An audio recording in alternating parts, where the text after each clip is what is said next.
Bom dia, meus queridos alunos, tudo bem com vocês? Bom, vamos começar a falar. Na semana passada, eu pedi para vocês lerem sobre os números naturais, né? E esses números naturais são os números que estão no nosso cotidiano.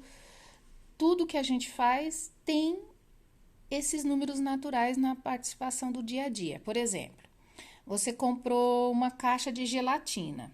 Aí lá tá falando que essa gelatina pesa 25 gramas.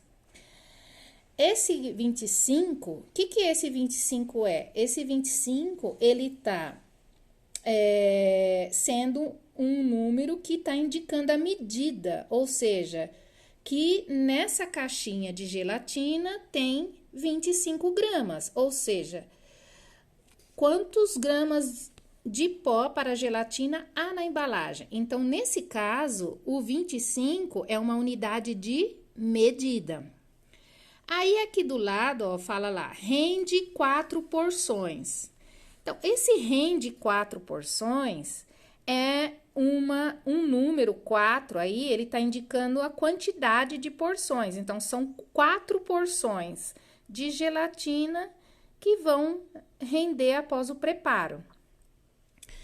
Aí, lá atrás da caixinha, normalmente vem lá, primeiro, despeje o conteúdo do envelope, adicione a água. Ah lá, 250 ml de água. Esse 250 também é unidade de medida, tá? Aí, primeiro, segundo, terceiro. Nesse caso, o número ele está indicando uma ordem, né? No modo de preparo, os números indicam uma ordem que estabelece uma sequência dos passos para que você realize o preparo da gelatina, certo? E aqui no código de barras, ó, tem uma sequência numérica também. Essa sequência é um código. Então, esse número indica um código que corresponde ao código de barras desse produto. Então, nesse caso, os números naturais, eles têm essas representações. Então, indo aqui no exercício 1, ele está pedindo, escreva 2 situações em que os números indicam ordem. Então, você vai ter que falar uma situação de ordem, por exemplo, o atleta chegou no primeiro lugar, outro atleta em segundo lugar, outro em terceiro.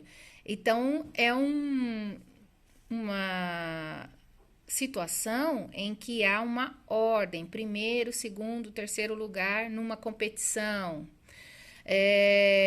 Num campeonato de futebol. Então, seriam situações que você colocaria que os números estão indicando ordem. Medida. Medida seria lá, da minha casa na escola dá 2 quilômetros. Esse 2 está indicando uma medida de comprimento. Ou você fala, eu meço 1,50 de altura. É um número que está indicando uma medida. Quantidade seria, você comprar uma embalagem, tá lá, nessa embalagem tem 50 balas. Então, essas 50 balas está indicando uma quantidade. E na letra D, o código pode ser o seu número do EOL, o seu número de chamada, o número da placa de carro, o número do RG, o número do CPF. Esses números estão indicando códigos.